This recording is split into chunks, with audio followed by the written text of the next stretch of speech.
En France, on compte aujourd'hui 610 000 orphelins âgés de moins de 25 ans, ce qui représente en moyenne un élève par classe. Donc ces situations, elles ont des répercussions nombreuses sur le plan psychologique, économique, social, comportemental, et une partie de ces répercussions, elle va venir s'exprimer en milieu scolaire. Pour autant, la littérature, elle est peu développée en ce qui concerne le vécu des enseignants et leurs pratiques en la matière. Ainsi, notre étude, elle avait pour objectif de documenter de façon exploratoire quelles étaient les représentations des enseignants des jeunes orphelins, comment ils appréhendaient leurs besoins et les incidences de ces situations sur leur posture professionnelle.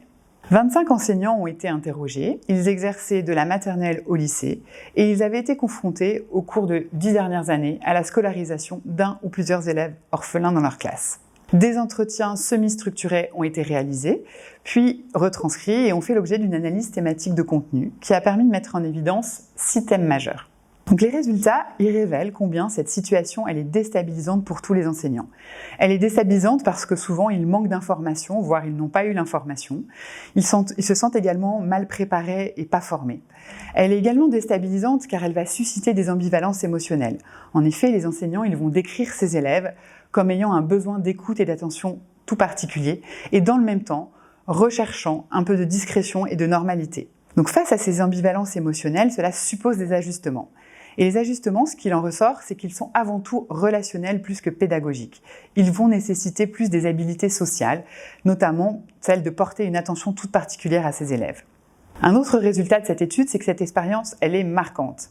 Elle est marquante car elle vient confronter les enseignants à la mort et à la finitude de la vie, mais aussi parce qu'ils vont se projeter plus amplement et plus personnellement dans le vécu de ces élèves. Si cette expérience est marquante, elle est aussi créatrice de sens et d'un lien particulier avec ces élèves.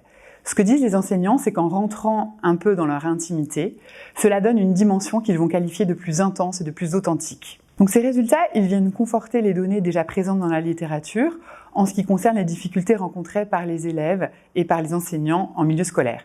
Ils viennent également étayer avec nuance la posture professionnelle enseignante face à ces situations et les tiraillements qui la caractérisent. Cette recherche, elle a été réalisée dans le cadre du dispositif La vie, la mort, on en parle, de la Société française d'accompagnement et de soins palliatifs, avec le soutien de la Fondation OSIRP.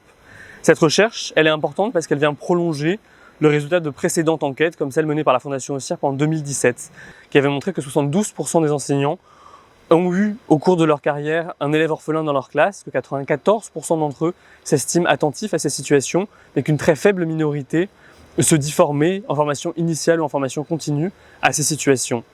Elle est importante parce qu'elle nous montre finalement pour les enseignants la singularité des élèves orphelins qui semblent susciter des formes de projection et des ambivalences émotionnelles qui les singularisent par rapport aux autres élèves à besoins éducatifs particuliers. Et enfin, elle est importante parce qu'elle doit nous aider à développer de nouveaux dispositifs d'information, de sensibilisation, de formation afin de favoriser une scolarité épanouissante pour les élèves orphelins et de soutenir la professionnalité enseignante.